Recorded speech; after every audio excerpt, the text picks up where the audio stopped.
La modeste petite fève de cacao effectue un long périple. Depuis la plantation tropicale jusqu'à l'un des produits les plus prisés au monde, le chocolat.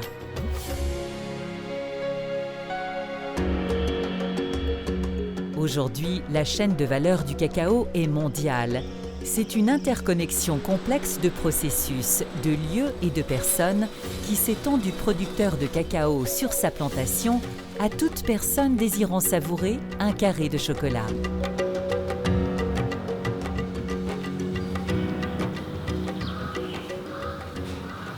À chaque étape du voyage, les capacités sanitaires et phytosanitaires contribuent à garantir l'absence de ravageurs et de maladies dans les cacaoyers et à s'assurer de l'innocuité du chocolat pour les consommateurs.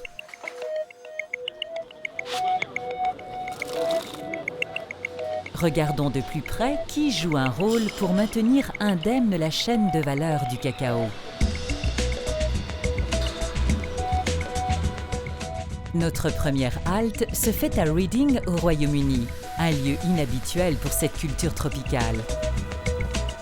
Ici, le Centre international de quarantaine de cacao contribue à ce que la production de cacao demeure saine. Les sélectionneurs de variétés végétales peuvent choisir en ligne parmi 400 variétés de cacao exemptes de maladies, celles qu'ils souhaitent utiliser dans leur pays. Des boutures de cacaoyers sont expédiées depuis ce centre vers 30 pays à travers le monde, où elles peuvent donner naissance à de nouveaux plants.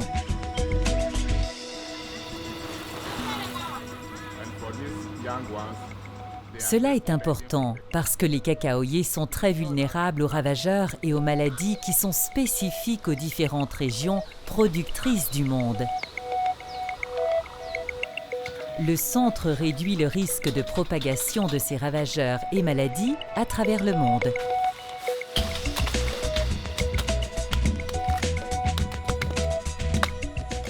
Les petits exploitants agricoles sont au cœur de notre histoire sur le cacao.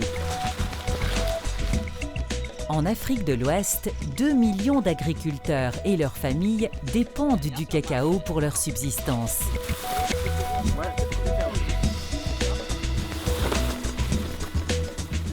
Pour eux, obtenir de meilleures variétés de cacaoyers qui sont à la fois exemptes de ravageurs et résistantes aux aléas climatiques signifie l'obtention de meilleurs rendements et donc de meilleurs revenus.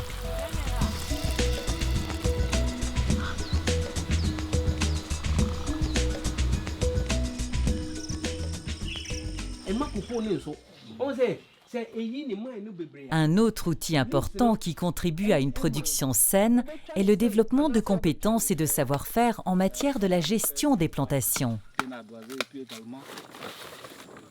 Les agriculteurs peuvent accéder à des formations sur les bonnes pratiques agricoles et sur le traitement après récolte, telles que la fermentation et le séchage des fèves de cacao.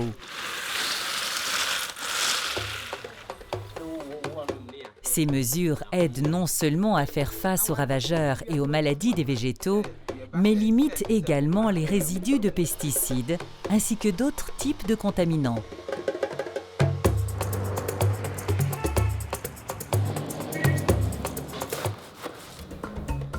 Les fèves séchées voyagent ensuite de la plantation vers les centres d'achat locaux.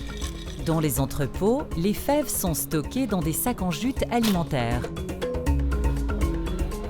Les autorités locales inspectent les entrepôts pour s'assurer qu'ils sont salubres, bien aérés et qu'ils restent exempts d'organismes nuisibles.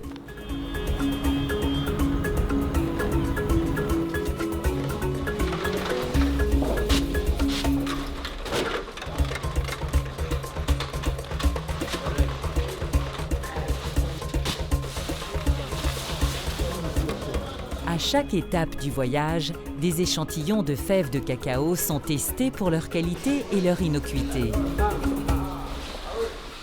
Dans le port et avant leur expédition, les fèves de cacao sont traitées par fumigation contre les organismes nuisibles.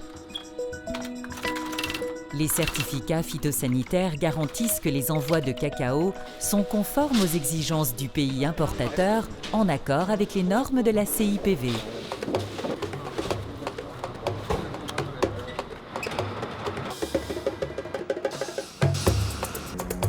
Le cacao voyage ensuite jusqu'aux grandes plateformes d'importation du monde entier, comme Amsterdam. Les autorités néerlandaises vérifient les documents administratifs avant l'importation officielle des fèves. Celles-ci sont ensuite transportées dans les entrepôts des acheteurs où chaque lot fait l'objet d'échantillonnage et de contrôle afin de maintenir indemne la chaîne de valeur. Nos fèves sont maintenant à quelques pas seulement du produit final.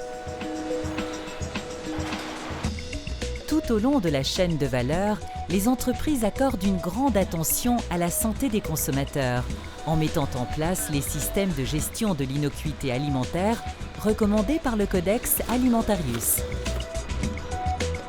Cela passe par la mise en œuvre de mesures d'hygiène strictes pour les employés et de contrôle régulier des processus et des produits. Au cours du processus de fabrication, les fèves sont décortiquées, torréfiées et moulues, puis transformées en liqueur de cacao. La liqueur est pressée pour l'extraction de beurre de cacao et d'autres produits intermédiaires. La liqueur de cacao est mixée avec du beurre de cacao, du sucre et d'autres ingrédients tels que le lait pour faire du chocolat.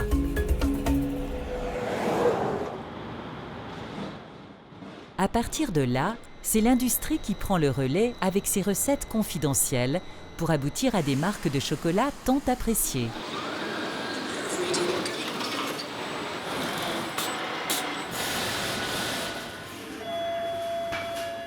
Nos fèves de cacao sont désormais devenues chocolat, prêts à être achetés par les consommateurs du monde entier. C'est l'aboutissement de notre chaîne de valeur gourmande.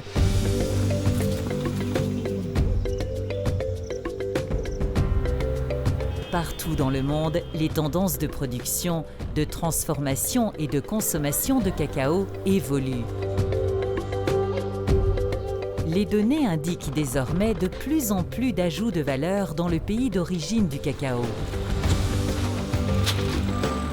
La demande mondiale de cacao augmente. Les estimations prévoient une pénurie d'approvisionnement en cacao, à moins que la production s'accroisse pour y faire face. Cela signifie qu'il faut attaquer de front le problème des pertes dues aux ravageurs et aux maladies.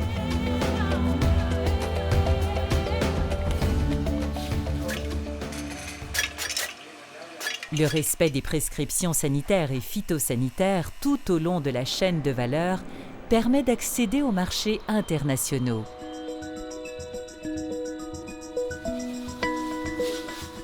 Cela est vital pour les millions d'agriculteurs et autres personnes qui dépendent de ce produit pour subvenir à leurs besoins. Cela garantit également l'innocuité des produits chocolatés pour le grand plaisir des consommateurs du monde entier.